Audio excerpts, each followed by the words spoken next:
नर्मदा माँ भगवती जिनके दर्शन मात्र से जीवन का कल्याण हो जाता है। आप समझिए कि नदियां सभी पूरे परम पावन और पुनीत हैं, लेकिन नर्मदा जी का महिमा क्यों है विशेष? सभी पवित्र नदियों का एक इतिहास है, लेकिन एक इतिहास उनका है कि वो भगवान के चरणों से निकली ब्रह्मा जी के मंडल, और वहां से सगर पुत्रों के कल्याण के लिए भगीरथ के द्वारा उत्पन्न हुई, उनका कल्याण करते हुए आज भी कल्याण कर रही हैं।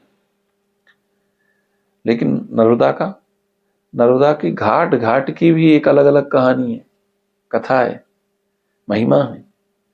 ऐसा कोई देवी नहीं, देवता नहीं जिसने नर्मदा के तट पे आके तपस्या ना की हो, साधना ना की हो।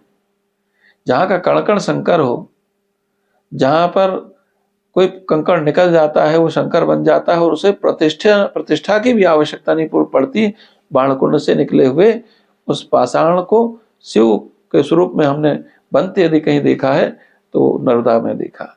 ऐसी नर्मदा जो स्वयं एक पुराण के रूप में एक इतिहास लेकर के बैठी हुई हैं, ऐसी माता नर्मदा सबका कल्याण, पूरे विश्व का कल्याण उनकी परिक्रमा मात्र से हो जाता है। सब आकर के उनकी परिक्रमा करें, उनके तट पर रहें। यहाँ पर तो हम तमाम तरह के लोगों से उनकी अनुभूतियां पूछ रहे हैं। यहाँ के कलेक्टर साहब आए थे, उनसे भी हमने पूछी अनुभूति। उन्होंने कहा कि जो चेतना यहाँ पर है वो उसकी कल्पना हम कहीं और कर नहीं सकते।